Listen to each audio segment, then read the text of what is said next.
Hello, dear NEET aspirants. Welcome back to another Power Pack session for your NEET examination 2026.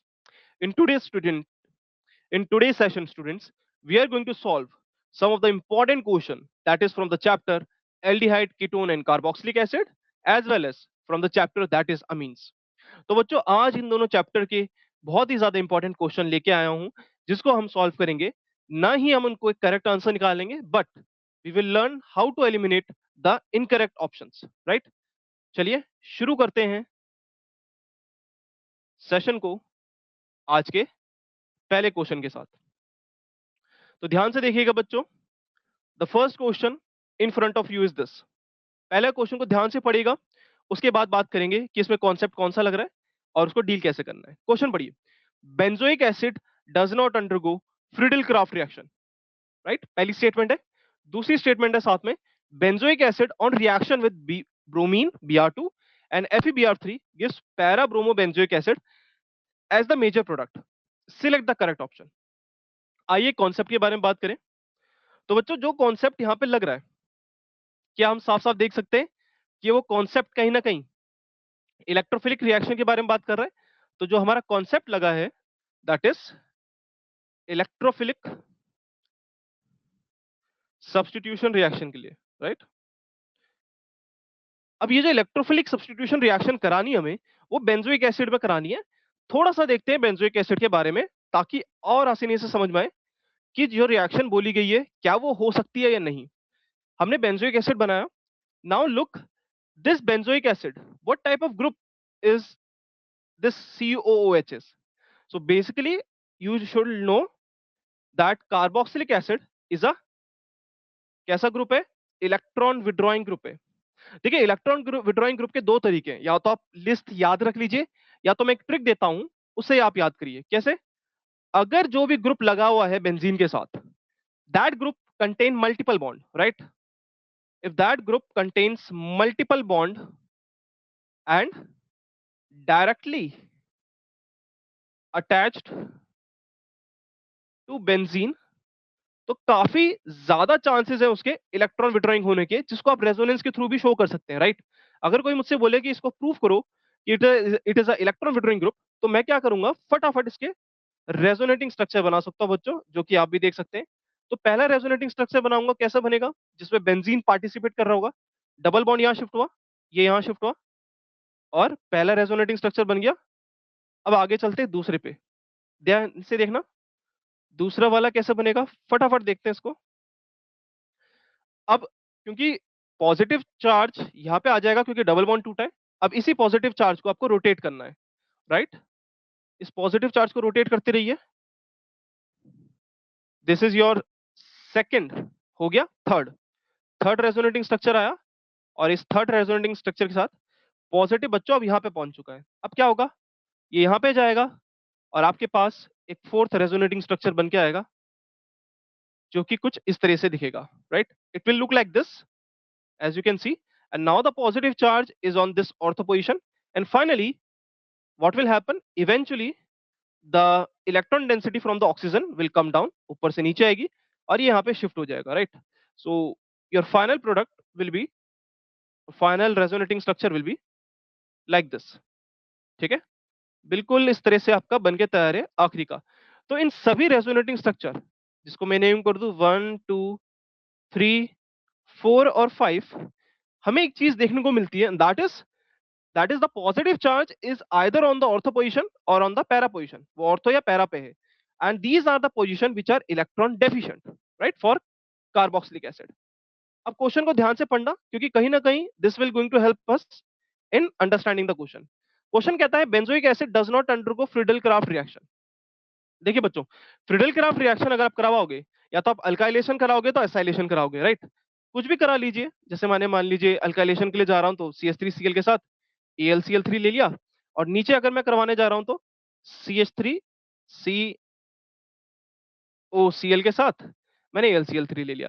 दोनों ही case में जो भी मुझे electrophiles मिलते हैं बच्चों, ध्यान से देखना, CH3CO पॉजिटिव, दीज इलेक्ट्रोफाइल्स, ये जो इलेक्ट्रोफाइल्स मिले हैं, ये इलेक्ट्रोफाइल्स अटैक ही नहीं कर सकते इस बेंजीन के सिस्टम पे, इस बेंजोइक एसिड के सिस्टम पे, बिकॉज बेंजोइक एसिड ने क्या कर रखा है, इलेक्ट्रॉन डेंसिटी काफी कम कर रही है ऑर्थो और पैरा पोजीशन से, राइट। ऑर्थो और पैरा पोजीशन से इलेक्ट्रॉन डेंसिटी काफी कम है, तो ये रिएक्शन होनी से रही। कार्बोक्सिलिक एसिड में आपको ये रिएक्शन देखने को नहीं मिलती। दूसरे पे आ जाइए, जब आप बेंजोइक एसिड की रिएक्शन कराते हैं Fe2Br2 FeBr3 के साथ, इसमें क्या होता है उसमें देख लीजिए, FeBr3 के साथ, now what will happen is that Br positive will form and FeBr4 negative. In this case ये जो Br positive है, now this can attack, इस पे अटैक हो सकता है, but Meta position he attack करती है, ऑर्थो एंड पैरा अटैक बिल्कुल नहीं करते। तो एक बार क्वेश्चन पढ़ लीजिए, क्वेश्चन ने बोला था benzoic acid does not undergo Friedel craft reaction, बिल्कुल सही। Benzoic acid on reaction with Br2 and FeBr3 gives para, नहीं बच्चों, पैरा की जगह सिर्फ और सिर्फ मेटा मिलता है, राइट। पैरा की जगह सिर्फ और सिर्फ मेटा मिलता है। तो पहली स्टेटमेंट तो बिल्कुल सही है, दूसरी स्टेटमेंट इनकरेक्ट है, ठीक है। पैरा की जगह क्या मिलेगा, मेटा ब्रोमो बेंजोइक एसिड, ठीक है। चले आगे, तो इस क्वेश्चन का जो करेक्ट आंसर हुआ वो फर्स्ट हुआ, वो सी हुआ। आगे चलते हैं अगले क्वेश्चन पे। नेक्स्ट क्वेश्चन आपकी स्क्रीन पे ये रहा, बहुत मजेदार क्वेश्चन है, ध्यान से पढ़ना और साथ ही साथ लिखते कि इस पे कॉन्सेप्ट क्या लग रहा है। देखिए ना, major product in the given reaction is, एक आपको रिएक्टेंट दिया है, रिएक्टेंट में फटाफट आप अपने फंक्शनल ग्रुप लिख लो। एक कीटोन दिख रहा है और एक एस्टर दिख रहा है, साथ ही साथ sodium borohydride in presence of alcohol दिख रहा है। ये एक आपका रिएजेंट है और बोलूं तो रिड्यूसिंग एजेंट है, राइट। Got it. एक बार चार ऑप्शन भी देख लीजिए, ये चार ऑप्शन है आपके। वापस आ जाइए क्वेश्चन पे। अब देखना बच्चों, क्वेश्चन का जो कॉन्सेप्ट है, the concept is based upon reducing agent. सबसे पहले तो रिड्यूसिंग एजेंट के बारे में बात करते हैं, ये होते क्या है। देखिए, रिड्यूसिंग एजेंट को मैं रिलेट करना चाहता हूँ, बहुत सिंपल सा फंडा है। दीज आर द एजेंट जो दूसरे को रिड्यूस करेंगे, खुद ही ऑक्सीडाइज होंगे, राइट, विच रिड्यूस अदर। अब दूसरे को reduce, how will you do it, simple सा फंडा है, आप उसमें से ऑक्सीजन निकाल दीजिए, आप उसको इलेक्ट्रॉन दे दीजिए, these are some simple methods. तो अगर मैं ऑप्शन में चेक करूं, तो मुझे ये चेक करना है कि ये जो गिवन रिड्यूसिंग एजेंट है दैट इज सोडियम बोरोहाइड्राइड, क्या ये कीटोन और एस्टर दोनों को रिड्यूस करता है, या ये सिर्फ किसी एक को करेगा, या ये किसी को नहीं करेगा। तो इसके लिए आपको कॉन्सेप्ट अच्छे से आना चाहिए। अब सोडियम बोरोहाइड्राइड जब आप पढ़ते हैं, when we learn it, we know that this is a mild reducing agent. कैसा रिड्यूसिंग एजेंट है, माइल्ड है। और माइल्ड रिड्यूसिंग एजेंट होने के कारण we use it only for some specific group, बहुत ज्यादा सिलेक्टिव है। सो माइल्ड है तो सिलेक्टिव है, ठीक है, सबको नहीं करता reduce. There are specific groups जिसको ये रिड्यूस करता है। We will talk one by one. सबसे पहले तो आप ये देख लीजिए किस किस को करता है। ये करता है कार्बोनिल्स को एंड स्पेसिफिकली आपके कीटोन्स और एल्डिहाइड्स को, ठीक है। इतना तो अब मेरे हिसाब से सभी बच्चों को पता होगा। इसके साथ मैं एक और चीज लिखवाना चाहता हूँ, कीटोन्स और एल्डिहाइड के अलावा ये एसिड क्लोराइड्स को भी करता है बच्चों, राइट। कीटोन्स और इनको ये अल्कोहल में कन्वर्ट करता है और एसिड क्लोराइड को भी रिड्यूस करके ये आपका अल्कोहल बना देता है, राइट। क्योंकि एसिड क्लोराइड अब क्यों करता है, वो बहुत ज्यादा रिएक्टिव होता है, that is the core reason. अब देख लो ध्यान से, किसको नहीं करता है, जाहिर सी बात है एस्टर को नहीं करता, कार्बोक्सिलिक एसिड को नहीं करता, ईथर को नहीं करता, तो ऐसे ग्रुप्स को ये रिड्यूस नहीं करता, ठीक है, सिंपल। अब देख लो बच्चों, हमारा ऑप्शन में से आंसर वो आना चाहिए जिसमें कीटोन मुझे रिड्यूस हुआ मिले, और रिड्यूस भी कहां तक करना है, सिर्फ अल्कोहल तक, उसका एल्केन नहीं बनाना, और एस्टर आपका इंटैक्ट रहना चाहिए। अगर मैं पहले ऑप्शन में देखूं, in the first option ketone is not reduced, whereas आपने एस्टर को समहाउ रिड्यूस कर दिया और चेन भी आपने चेंज कर दिया, तो बेसिकली ए तो नहीं होगा बिकॉज कीटोन रिड्यूस होना चाहिए था, राइट। बी में आ जाइए। In the B part ketone is reduced, जो कि हम देख पा रहे हैं बिल्कुल clearly, OH, and ester is intact. So yes बच्चों, B is the correct answer. B क्या है, बिल्कुल सही है। वहीं पे अगर आप देखें सी और डी, तो सी में दोनों जगह आपको अल्कोहल मिल रहे हैं, जो कि गलत है क्योंकि एस्टर रिड्यूस नहीं होगा। और डी में आपने एस्टर को रिड्यूस करके एल्डिहाइड बना दिया और कीटोन को वैसे का वैसे रखा, जो कि गलत है, right. So B is the correct answer. आगे चलते हैं अगले क्वेश्चन पे। जी, अगला क्वेश्चन देखिए, बहुत ही मजेदार है। और क्वेश्चन को समझते पहले, क्वेश्चन कहता है correct order of reactivity of the following compounds towards HCN addition is? सबसे पहले तो ये पता होना चाहिए कि HCN का एडिशन कराना है, ये कौन सा एडिशन हो रहा है, और अगर वो एडिशन हो रहा है, सो एट व्हाट पोजीशन वो एडिशन हो रहा है, राइट? ये कॉन्सेप्ट आपको आने चाहिए।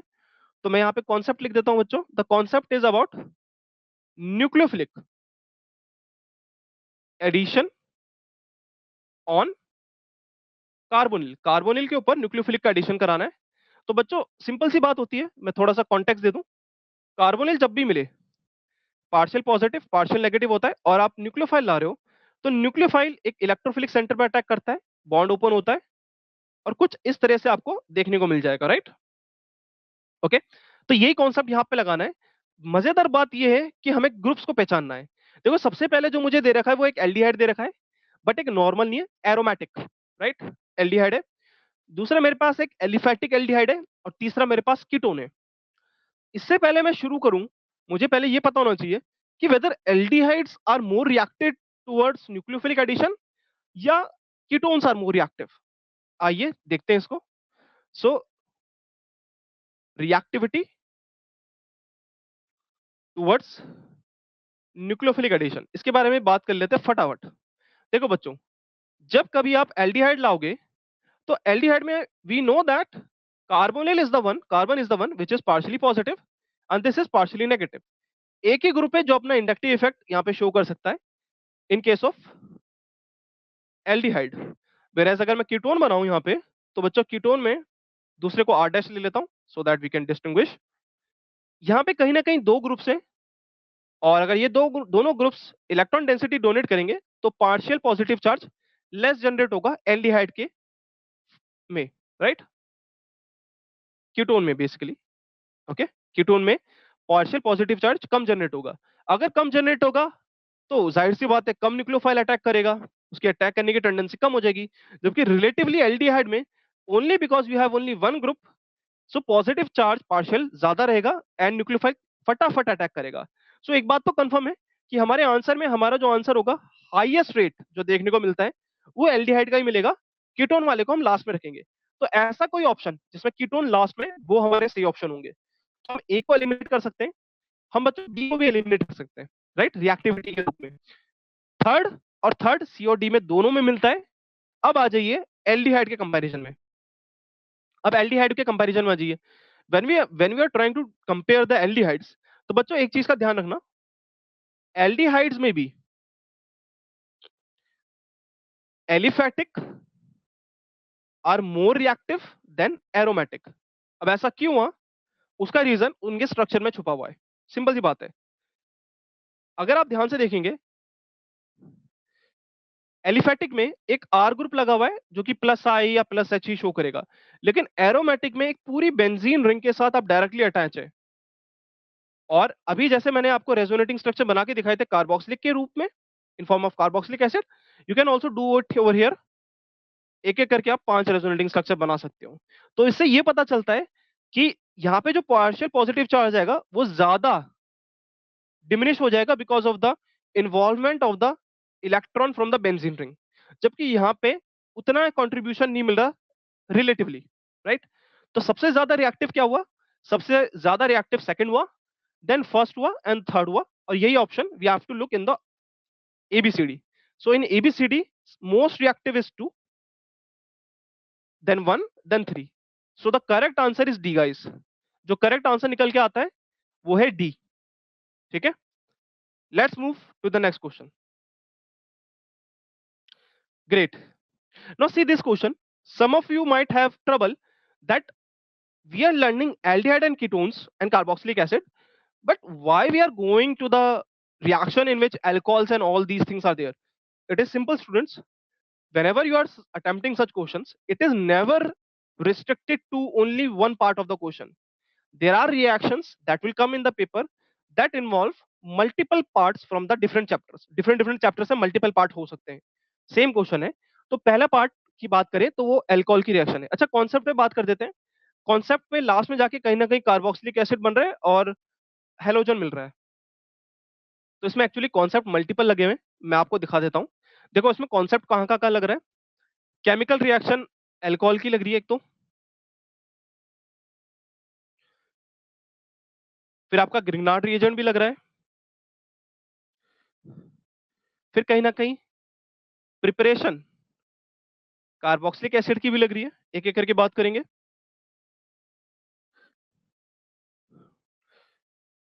और चौथे नंबर पे in fourth what is happening, Hell Volhard Zelinsky reaction, HVZ reaction short में बोलते हैं, वो भी लग रही है। तो ये चार कॉन्सेप्ट से क्वेश्चन बना हुआ है, तो काफी मजेदार क्वेश्चन है। Let's start solving it. सबसे पहले अगर मैं ध्यान से देखूं तो आई थिंक यही दिया हुआ था और इसकी रिएक्शन करा दी SOCl2 के साथ, थायोनाइल क्लोराइड के साथ। ठीक है, अब अगर थायोनाइल क्लोराइड के साथ रिएक्शन होती है, so we should know that the reaction occurs and Cl will come over here and of course byproducts बनेंगे जिसका हमें अभी कोई यूज नहीं है, राइट? तो आपने A बना लिया है, that is your this component compound. After this you are adding, क्या डाल रहे हैं आप? मैग्नीशियम और dry ether, MgN dry ether बच्चों। सो Mg और ड्राई ईथर डाल के we are trying to convert this halo alkane into Grignard reagent. So Mg आ जाएगा, sorry MgCl, done.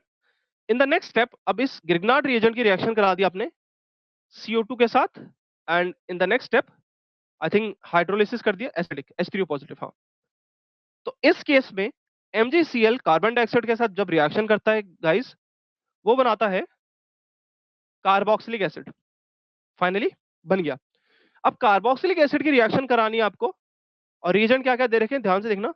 Br2 red phosphorus, उसके साथ दे रखा है उन्होंने वाटर और पूछ लिया मेजर प्रोडक्ट बता दो। अब जब भी ये कंडीशन मिले Br2 red phosphorus and water, right? So what you need to do, you need to make carboxylic acid which are alpha halogenated। Alpha position पे हम उन्हें हेलोजिनेट करेंगे Br के साथ और COH बना देंगे, right? So alpha bromo carboxylic acid is the product of Hell Volhard Zelinsky reaction का, राइट? ओके, सो ये प्रोडक्ट जो बना है हमारा, अब मैं लिख देता हूं यहाँ पे क्या क्या बना हमारे पास। So we got A, we got B, we got C and we got D। So D पूछा था what is the D major. So D major I think you got it, that alpha halogenated carboxylic acid. अब देखो इन चारों option में से कहां पे alpha halogenated मिल रहा है? पहले ऑप्शन पे मिल गया। बी बिल्कुल नहीं होगा क्योंकि अल्फा पोजीशन पे हैलोजिनेशन हुआ ही नहीं। सी भी नहीं होगा क्योंकि आपने तो हाइड्रोजन को हटा के Br लगा दिया। और अल्फा बीटा, और कहीं ना कहीं चेन भी आपकी इसमें थोड़ी सी गलत है, तो ये भी करेक्ट आंसर नहीं हुआ, right? So this is how you have to proceed. ऐसे आपको क्वेश्चन को सॉल्व करना है one by one. Let's move to the next question. Alright guys, another question is there. Now read the question carefully. Major product of the given reaction is, आपको एक alkene दे रखा है, KMnO4 और H2SO4 और heat दे रखा है और question ने ये पूछ लिया कि इन चारों ऑप्शन में से मुझे आंसर बता दो। अब सुनते जाना होता क्या है। Basically students, first of all आपको रिएजेंट्स की काफी अच्छी नॉलेज होनी चाहिए। सो बेसिकली यहाँ पे जो कॉन्सेप्ट लग रहा है, दैट कॉन्सेप्ट इज, आप कह सकते हैं ऑक्सीडेशन का, राइट? अब ऑक्सीडेशन के साथ साथ क्लीवेज ऑफ डबल बॉन्ड भी देखने को मिलती है, तो उसको भी हम लिख सकते हैं कि ये क्वेश्चन इस कॉन्सेप्ट पे बेस्ड है, oxidation and cleavage of double bond. Now before answering the question, let me ask you one thing. What do you think KMnO4 and H2SO4 is a reagent like? वो कैसा reagent है? Till now, I must think that आपने दो तरह से reagent पढ़े होंगे KMnO4 के. One is the KMnO4 in cold medium, right? Cold KMnO4 we use, and that is specifically used for hydroxylation. That is specifically used for hydroxylation, right? मैं दिखा देता हूँ. So अगर यहाँ पे cold KMnO4 लिखा होता, that is a milder version. That will break the double bond and put diol, वो diol बनाने के काम आता है. But since you are using KMnO4 and you are heating it and acidic conditions are there, so basically होगा क्या? What will happen over here? Well, it is going to convert.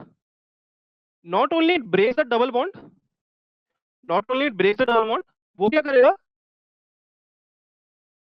सीधा का सीधा it will convert into carboxylic acid, right? So सीधा आपका carboxylic acid बना देगा. Done? सारा बॉन्ड तोड़ देगा, डबल बॉन्ड और कार्बोक्सिलिक एसिड बनेगा। यही ढूंढना था। So now coming back to the question, is first is our answer? नहीं, it is a incorrect one. Is B is the correct answer? No, it is not a correct answer. Check out C. C में bond तो टूटा है but aldehyde stage तक पहुंचे हो, ऐसा नहीं होता। कार्बोक्सिलिक KMnO4 पूरा का पूरा कार्बोक्सिलिक तक आपको ऑक्सीडाइज करवाता है। So let's go with the D part. D is the correct answer and this is how you have to solve the question and eliminate the rest. So now by far now student you are seeing that questions aldehyde, ketone and carboxylic acid के आ रहे हैं and they are from the multiple important topics whatever there is in the book. Okay, let's move to the next part and try to solve the question.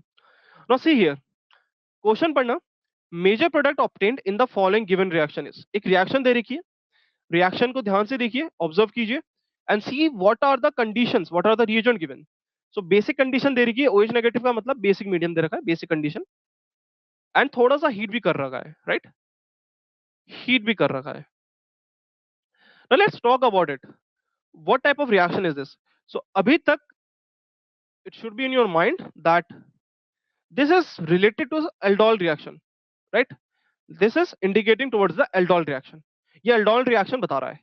Mechanism कैसे हुआ, आइए बात करें in next step. तो मेरे हिसाब से 1 2 3 4 5 6 member की चेन है ये, CH3 CO CH2 CH2 CO CH3. Now the first part is OH negative, right? This is a base and the base has only one work, that it tries to pull out the acidic hydrogen. Acidic hydrogen को निकालना है। अब वो यहां से भी है alpha, यहां से भी अल्फा है, इट्स टोटली फाइन, आप किसी को भी निकाल सकते हैं because molecular symmetrical. So I have taken the H from that side and it's somehow converted into this form, right? अब यहाँ पे आप चाहो तो यहाँ पे आप थोड़ा सा conjugation दिखा सकते हो, but that doesn't matter to us because we have to do the reaction with the next part, right? ऐसे conjugation ये stable है, but reaction पे आते हैं वापस. Now with this part, what will happen is that this carbon, if you can number it, that will be great. 1 2 3 4 5 6. Fifth carbon पे carbonyl है, and this carbonyl at fifth carbon is also having a partial positive charge. So now there is an internal aldol that can take place, right? Okay, अंदर ही attack करता है and it will try to make a cyclic ring 5 member, 5 member की 5 cyclic ring बनती है यहाँ पे. Okay, now see किसने किस पे अटैक करा, that is very important and numbering will help you actually. So this is not IUPAC numbering, it's just the normal numbering I've done. So 1 and 5. So basically 5 और 1 के बीच में bond बना नया, then 4 3 2. So 2 पे आपको what you have to do, you have to make a double bond like this, 2 3 4 5 O negative and CH3, right? And of course if you are adding in the next step heat, so उसके बारे में बात करते हैं.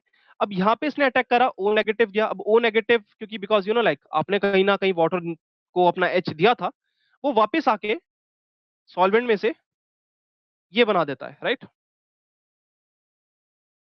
अब बच्चों यहाँ पे मजेदार बात आती है, इसको मैं नेक्स्ट पेज में लिख लेता हूँ.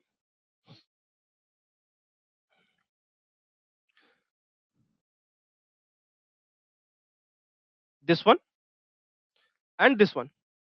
Now see here, if you are going to heat it, of course water का एलिमिनेशन होगा, बट बेस्ट चांसेस क्या है? देखिए दो केसेस बनेंगे, या तो आप H इस CH3 का भी ले सकते हैं क्योंकि दैट इज ऑल्सो अल्फा, या आप कहीं से भी ले लीजिए, है ना? सो या तो आपके पास जो यहां से बन के आता है product, that product is something like this, और ये बन के आएगा आपके पास. So which is more stable? Simple सा कॉन्सेप्ट है, सेटजेफ रूल लगाएंगे, मोर सब्स्टिट्यूटेड.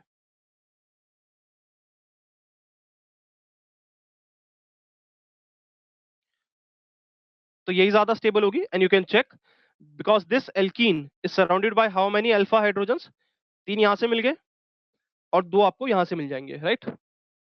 और उसके आगे तो मिलेंगे नहीं। तो मोर सब्स्टिट्यूटेड है, ज्यादा अल्फा हाइड्रोजन से मोर स्टेबल है, this is less stable. Okay, so इस क्वेश्चन का आंसर करेक्ट क्या हुआ? 5 मेंबर की रिंग बनेगी, 6 वाले को हटा देते हैं, क्वेश्चन पे आते हैं। तो हाँ, अब सुनना जरा, एक और चीज हो सकती थी यहाँ पे, ये जो डबल बॉन्ड बना है, राइट, दिस डबल बॉन्ड वो यहाँ पे भी बन सकता था, एक और बना लीजिए, वो यहाँ पे भी बन सकता था। अब इनमें से मैंने सिर्फ इसी को बेहतर क्यों बोला? There are multiple reason. First of all, of course आप अल्फा हाइड्रोजन से तो देख ही सकते हैं, बट ये डबल बॉन्ड भी कॉन्जुगेशन में है with the carbonyl group, right? So that is +1 point over this one. Okay, so the correct answer is the one in which the double bond is also in conjugation with the carbonyl group, D. तो इस तरह से बिल्कुल last तक जाना है reasoning करते हुए, right? A is not a correct, C is not correct, D is the correct answer. And let's move ahead guys, आगे चलते हैं अगले क्वेश्चन पे। आ जाइए अगले क्वेश्चन पे, क्वेश्चन देखने जरा, मजेदार है। एक कंपोनेंट दे रखा है हमें एंड NH2 एक्सेस दे रखा है, एंड उसके बाद KOH इन इथिलीन ग्लाइकॉल दे रखा है, बी पूछा है और N2 गैस रिलीज हो रही है। सो इस रिएजेंट को देख के क्या याद आता है? क्योंकि कुछ ना कुछ तो याद आना चाहिए, that is very important. So जो concept is that is applicable over here is again reduction, and it is known as Wolff Kishner reduction, right? It's a Wolff-Kirshner reduction. So in Wolff-Kirshner reduction, we use NH2NH2 followed by KOH in ethylene glycol. Now, what type of reaction actually happens and what should be the product? ये हमें पता होना चाहिए. Let's solve it. So this is there, and I guess how much carbon chain? 1, 2, 3. 3 carbon chain is there. Then you have this. Now, if you add NH2 NH2 and that too in excess, so of course water का elimination होगा और हमें NH2 NH2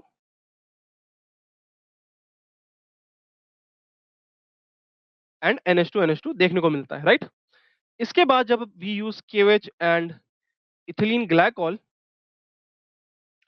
सो यहां से what will happen, this NNH2 will remove and a normal alkane will form inside instead of them, right? It will reduce it, a normal alkane will form along with N2 gas, it will liberate, right? Twice of N2 gas. And what is the name of this species that we formed? 1,2 bis cyclohexyl. How many carbon atoms? 1, 2, 3. 3. Propane. Okay, this is the name, 1,2 bis cyclopropyl cyclohexyl propane. Now see guys, coming back here, so what is the correct answer? Of course aldehyde या alcohol तक रुकते नहीं, आगे तक चलते हैं.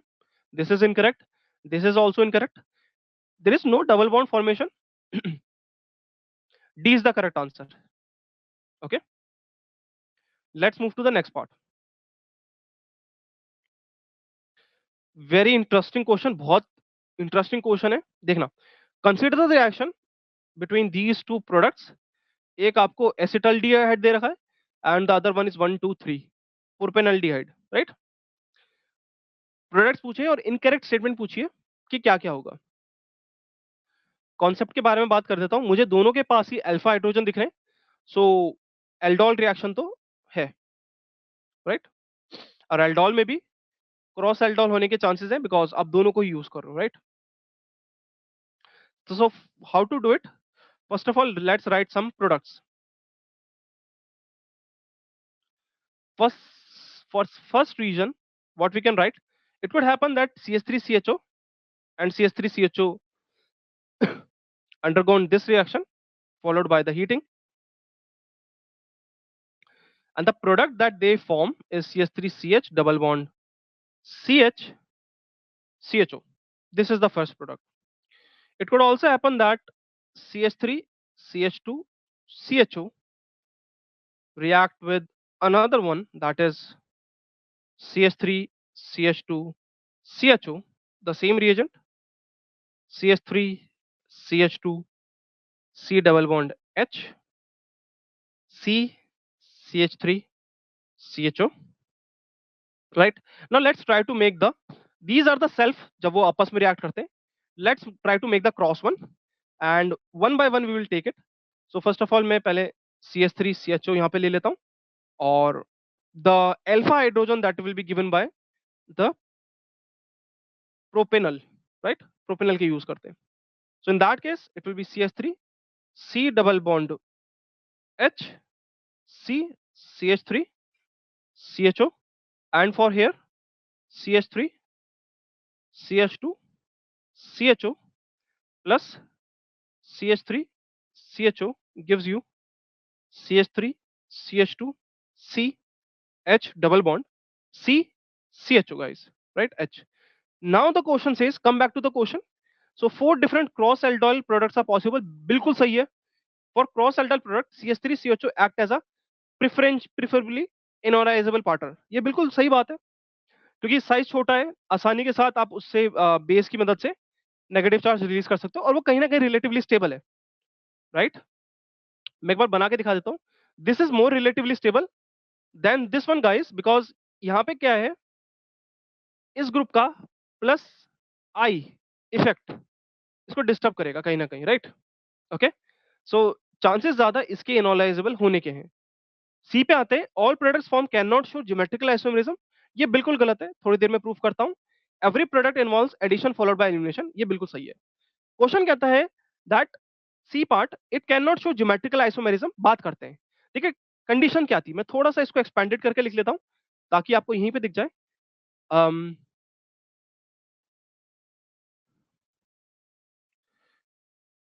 I hope आपको समझ में आ रहा होगा कि मैंने बस एच ही हटाए और हाइड्रोजन लगा दिए. सो अगर मेरे पास दो हाइड्रोजन है, so what are the condition to show GI. GI के लिए कंडीशन क्या होती है कि कभी भी एल्कीन बने आपका, व्हाट आर द कंडीशंस कि a should not be equal to b. मैं इसको बना के दिखा देता हूं फटाफट. ए और बी, सी और D. You should have a restricted rotation. And second, A should not be equal to B, C should not be equal to D, but A can be equal to C and B can be equal to D, right? So on. ये हो चल सकता है. यहाँ पे देखो, ये H और H एक स्ट्रक्चर में सेम जगह हो सकते हैं और दूसरे स्ट्रक्चर में ये डिफरेंट पोजीशन पे हो सकते हैं, right? That means this can exist in cis and trans. तो ये शो होगा. तो जब पहले वाले में शो हो सकता है तो बाकियों में भी तो शो हो सकता है. देखो जरा ध्यान से. अब सेकंड वाले में बिल्कुल आप कहोगे कि सिस एंड ट्रांस नहीं शो होगा, बट यहाँ पे मैं EZ तो शो कर सकता हूँ on the based of priority, right? तो वो भी GI है. थर्ड पे आ जाइए, थर्ड पे भी CH3 सेम होंगे तो मैं पहले सिस एंड ट्रांस कर देता हूँ. CH3 जब सेम साइड में होंगे तो सिस, अपोजिट में होंगे तो ट्रांस. यहाँ पे H और H दिख गए तो यहाँ पे भी सिस एंड ट्रांस देखने को मिलता है. तो all the 4 options will show cis and trans, means GI. One will show E and Z, right? So जो ऑप्शन सी है, it says that all product can not show GI. That is totally wrong. वो सब GI show कर रहे हैं depending upon cis and trans और E और Z. Alright, let's move to the next question. काफी मजेदार क्वेश्चन है रिएजेंट के बेस पे. क्वेश्चन पढ़ना ध्यान से. Reagents which can be used to convert alcohols to carboxylic acid are.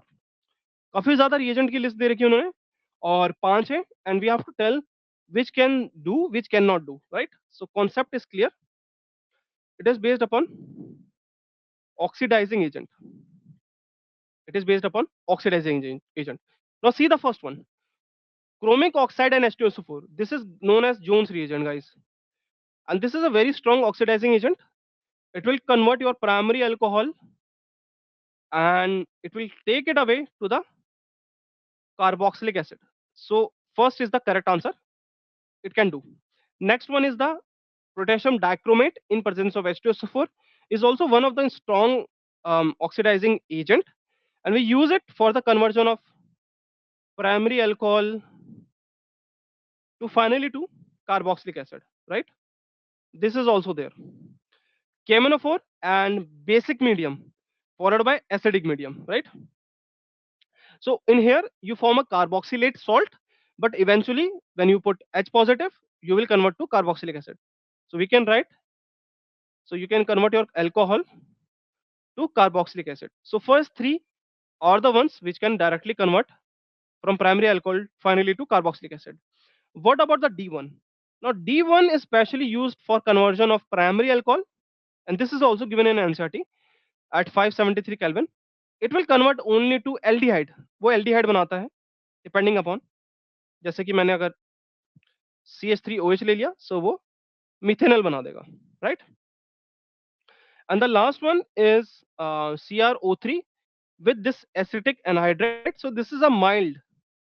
These are added to make the condition mild. So it also converts your alcohol to till aldehyde, right? उससे ज्यादा आगे जा नहीं पाते because जो reagent use करा है वो mild use करा हमने, ठीक है? Now let's see the options. A, B, C are the correct one.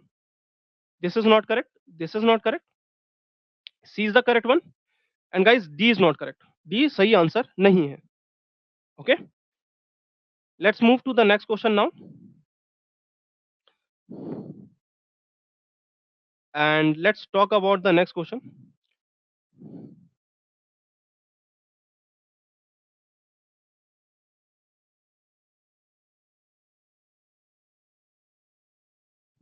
All right. Now with this question, we are now slowly moving into amines. अब थोड़े amines के question भी solve करते हैं. Let's read the question carefully. Question has given us propanoic acid along with SOCl2 gives B with react with NH3 gives C, and then we are using Br2 and QH. What is the structure of D would be? The question has demanded this. Now this is simple. The concept that involved to solve this question are multiples. First of all, कहीं ना कहीं देखने को मिलता है इस basically मैं final concept ही बता देता हूँ. बेसिकली कॉन्सेप्ट जो लास्ट में जाके लगेगा वो है आपका Hofmann bromamide degradation, right? Hofmann bromamide degradation, right? This is an important reaction which we use to descend the series. Descend the series. जो भी कार्बन चेन है उससे एक कार्बन कम चाहिए, so we use Hoffman bromide degradation reaction. Now let's come back to the reaction part one by one. CH3 CH2 COOH, right? As you can see, we are starting with propanoic acid, and these are the four options. Have a look. Okay. And now what is the role of SOCl2? The role of SOCl2 is pretty simple. उसको आप trick के तरीके से भी कर सकते हैं. That OH SOCl2, that's it, and just break it and join it, right? Break it and join it. So in the first case, what you got is CH3 CH2 COCl, right? We got a acid chloride with this reaction, and of course byproduct are SO2 and HCl, which are gas. We can ignore completely. So I think this will be A, this will be B. B is formed. Now after B, what they are using is NH3. So अगर B के साथ NH3 की reaction करोगे, so of course what will form? Amide will form, guys. Okay, so यहाँ पे amide देखने को मिलता है अपने को. Okay, now with this amide, which is propanoamide, what we are going to do is we are going to Br2 and QH. So in such reaction, what is the product? Product is a amine, primary amine basically, but one carbon less. Okay, एक carbon less primary amine बनता है, साथ ही साथ by product बनने को देखने को मिलेंगे, जैसे कि आपको यहाँ पे NO2CO3, NABR and water, right? Okay, so ethanamine. Okay, that is your product.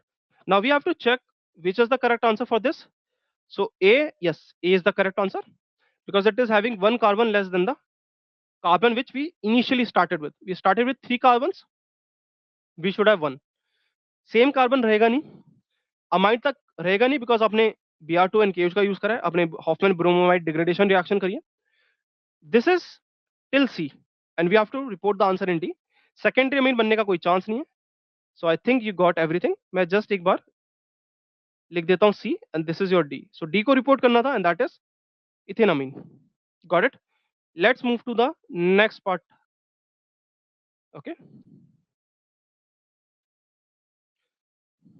All right. Let's solve this question as well.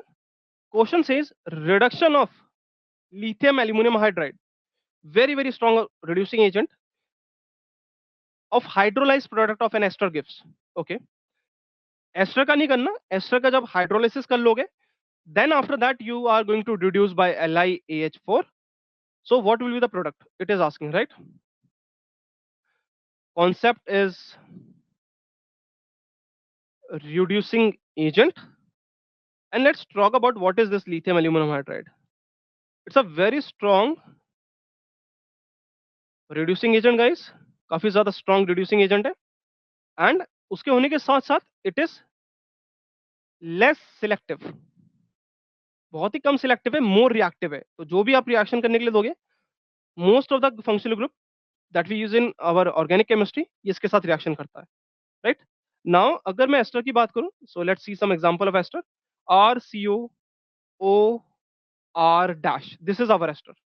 Now you are doing the hydrolysis of this, so of course it will form RCOOH plus R dash OH. Now with this one, if you add lithium aluminum hydride, what will form?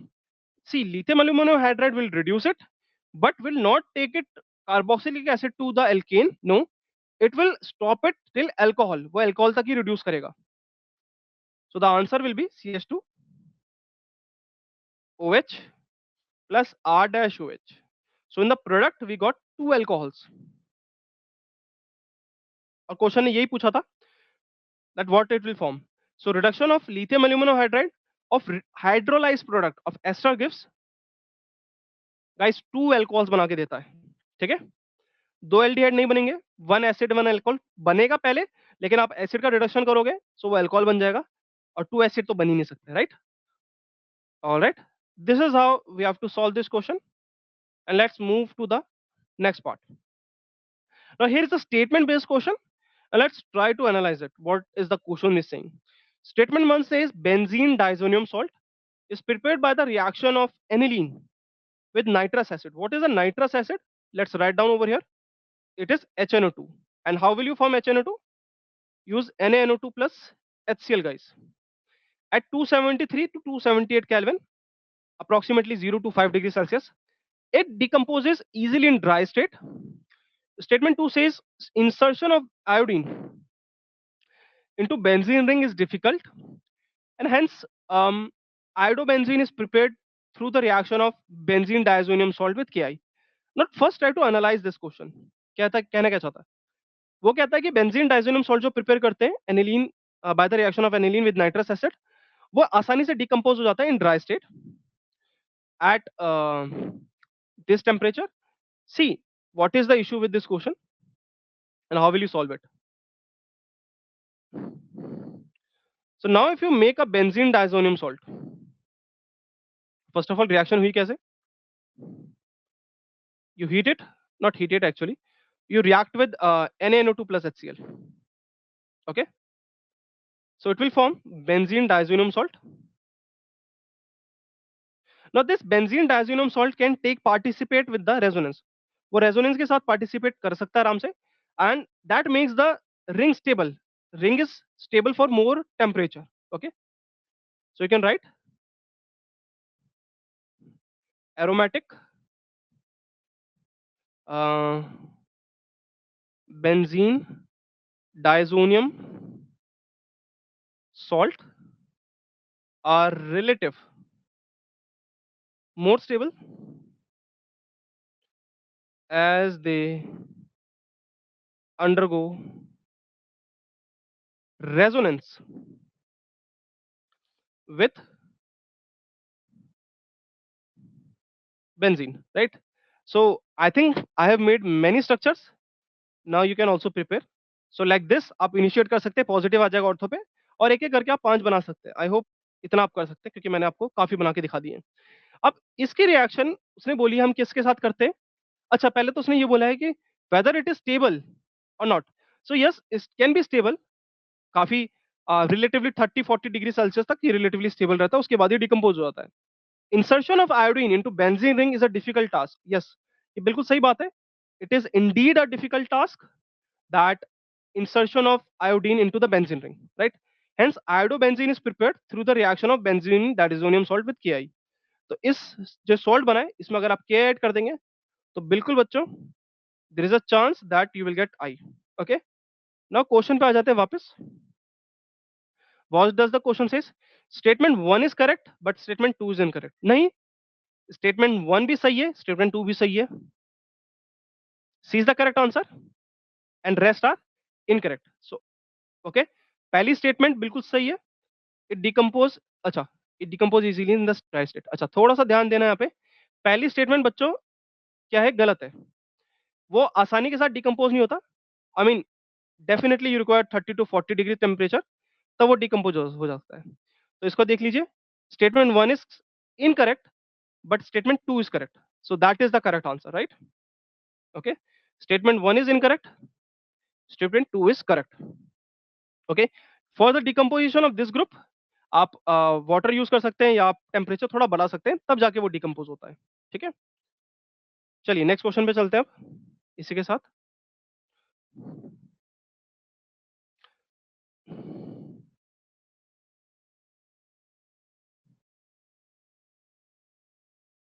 Alright, कम है। What does the question says? Question says that given below are the two statements. Aniline does not undergo Friedel-Crafts alkylation reaction, and statement 2 says aniline cannot be prepared through Gabriel synthesis. Choose the correct option. सबसे पहले बात करते हैं concept की। So what is the concept over here? Concept is revolving around aniline and electrophilic substitution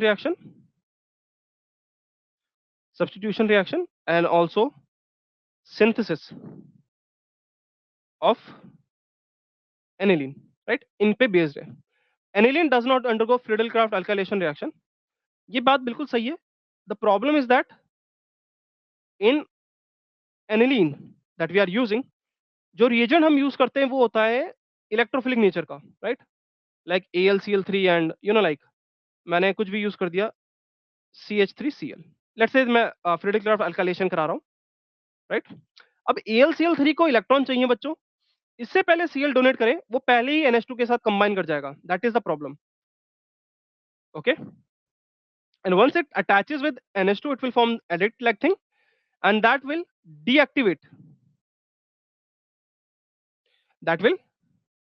deactivate the ring towards further electrophilic attack. अब उसके बाद कोई इलेक्ट्रोफिलिक अटैक नहीं हो सकता, that is the core reason कि हमें एनिलीन का फ्रीडेल क्राफ्ट अल्काइलेशन देखने को नहीं मिलता। क्वेश्चन 2 कहता है क्या एनिलीन प्रिपेयर कर सकते हैं गैब्रियल सिंथेसिस के साथ? The answer is no. Okay, because in Gabriel phthalimide synthesis which is like this, right? So हम कहीं ना कहीं यहां से शुरू करते हैं गैब्रियल थैलेमाइड सिंथेसिस को, एंड NH इसकी रिएक्शन करा दी हमने KOH के साथ। प्रॉब्लम ये आती है कि आपको एक ग्रुप चाहिए जिसपे आसानी से जो रिलीज कर पाए, right? That can remove very easily. So NH निकल जाएगा यहां से और नेगेटिव आता है, that attacks on RX and that will form this group, double bond O, double bond O NR। That is the core problem over here कि वहां पे जो नाइट्रोजन का है लोन पेयर, अगर आपका R फिनाइल रिंग जैसा हुआ, वहां पे बच्चों पार्शियल डबल बॉन्ड आ जाएगा and you are not able to break it down very easily, right? Because in the next step we have to break it. So next step में क्या करते हैं, we use NR lone pair with some base, we use some base to break it down, जो कि nucleophile attack करा के इसको break कर देता है और साथ ही साथ हमें R NH2 दे देता है, that is primary amine, and this should be aliphatic not aromatic. Okay, इस बात का ध्यान रखना। सो दोनों statement is wrong, Both statement 1 and 2 are correct. Galat. It is incorrect. Both statement are false. That is the correct one. This is incorrect, and this is also incorrect. So this is how you have to solve this question in this manner, right? All right. Let's move to the next question. Now read the question carefully. It says the number of structural isomers that can be possible from the given molecular formula, that is C3H9NS. कितने structural isomers बना सकते हो? तो जो इसका concept है, that is from structural isomers, right? अब जितने तरह के structural isomers हो सकते हैं आपको सोचने होंगे, positional, chain, metamers, right? Those type of things. Along with that, उसके अलावा आपको सोचना होगा टॉटोमेरिज्म, अगर शो करेगा तो वो भी सोचना होगा, right? All these type of things, ring chain, right? Formula देख लेते हैं एक बार, शुरू करना कैसे वो मैं बताता हूँ। 39 C3H9N. Whenever you get such a question in which they ask you to draw the isomers, first thing very important, calculate degree of unsaturation, du. Calculate degree of unsaturation, that means number of carbon atoms, I'm writing in very short, number of hydrogen atoms by 2, number of nitrogen atoms by 2, minus number of halogens if you are having by 2, plus 1. Using this formula, you can easily calculate du. Du will tell whether you have a double bond, ring, triple bond, benzene ring, or not. Okay. Now, how many carbon atoms are there? 3 minus 9 by 2 plus 1 by 2 minus 0. No need to write. That's it. So 4 minus 8 by 2, right? So it is 0. So what does it indicate? It indicates that कि यहाँ पे कोई भी double bond या ring नहीं है, simple सा structure बनाना है एक एक करके। तो C3H9N की शुरुआत करते हैं। सबसे पहले मैं नॉर्मल प्राइमरी अमीन से लेता हूँ, ओके? प्राइमरी अमीन से शुरू करता हूँ तो 1 2 3 और एक प्राइमरी अमीन बनाया। पहले तो ये बन गया। इसी में मैं कुछ चेंज कर सकता हूँ and I have shifted methyl group here. So इससे ज्यादा कोई वेराइटी आ सकती प्राइमरी अमीन्स में? The answer is no, right? तो प्राइमरी अमीन के मेरे पास दो स्ट्रक्चर बन के आ चुके हैं। Let's convert into secondary amine. So I think you should know that primary amine is a different functional group than secondary amine. So now they are showing functional isomerism, right? Now अब क्या करेंगे, हम NH लेंगे और NH में एक तरफ मैं मिथाइल पुट करूंगा, एक तरफ इथाइल पुट करूंगा। अब इससे ज्यादा मैं कोई इसमें चेंज नहीं कर सकता बिकॉज ग्रुप ही मेरे पास कम है। और जो थर्ड पार्ट आता है वो है टर्शरी अमीन का। एंड गाइस टर्शरी अमीन में मैं नाइट्रोजन के साथ 3 ग्रुप लगा सकता हूँ ऐसे करके, राइट? सो ये 4 स्ट्रक्चर मेरे पास बने हैं और क्वेश्चन यही पूछा था कि how many structural isomers are possible. तो 5 नहीं बने, 2 नहीं बने, 3 नहीं बने, 4 is the correct answer, right? 4 is the correct answer. ठीक है, आगे चले। Let's move to the next question now. Now the next question that we C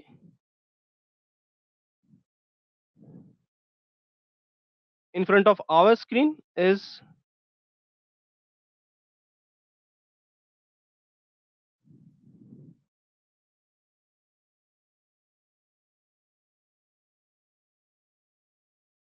this one, and this is sometimes they ask, and that is very important. The correct order of the basic strength of methyl substituted amines in aqueous solution is. Now it is also given in NCERT. Let's try to solve it. So concept is based upon basicity. How to answer these questions? First of all, you need to remember that in order to define basicity in aqueous solution, there are things are different from the gaseous state. Particles are near to each other. They so one by one we will write. First effect that you observe in such cases are is that of course is the steric. So one by one we will write steric hindrance, hydrogen bonding, right? Hydrogen bonding, steric hindrance, and the solvation. Okay, these are the things will affect you. Okay. Now see how to deal with such questions. Whenever we are solving such questions in which hydrogen bonding, or you can write inductive over here, that will be like more helpful for you. Inductive. So if we see the inductive effect, tertiary means will show maximum inductive effect because like all the R groups are surrounding by it. So they will show maximum inductive effect, followed by the secondary, then primary. Okay. So that is the order for 3 to 1. But in case of solvation, solvation is like if tertiary is more, it is not easily like surrounded or shows hydrogen bonding. It is the one which is the primary one which can easily show. So primary one will win over here, then secondary, and then tertiary. If you talk about steric effect, of course, tertiary will shows more steric effect. It does not allow the lone pair to like attack on the other, or take away the hydrogen that much easily. It will surround it. So again, one will win, secondary will win over tertiary, right? Steric hindrance. Now, keeping in mind, using all these threes, whenever, this is very important, whenever your R is CS3, order is something different when R is something else. So when R is CS3, what will happen? That, of course, secondary is the one which is winning every time, right? So we say secondary amines are more basic, then of course primary ones, and then the tertiary ones. That is 2, 1, 3. But I'm giving you something extra. If R is ethyl, the order will change now. Secondary will win. Now the balance is very, very delicate. As we introduce ethyl, inductive will increase. So tertiary will win and primary will lose. So this is the order. But since we are only concerned with methyl, that's what I asked in the question. Methyl substituted. So 2, 1, 3. So this is 3. It is not correct. This is 1, not correct. It is 2, 1, 3. 2 degree, 1 degree, and 3 degree. That is correct. And this guys is incorrect, right? All right, guys. So, keeping said that, we are going to end the session over here. I really hope that you're practicing really, really hard. Now, the exam is just around the corner. I wish you all the very best. And definitely, if you do really well in the exam, if you're working very hard, you will definitely get a very good seat in your NEET examination, that is 2026, and the college that you have dreamed of, right? All right, student, that's all for today. Thank you.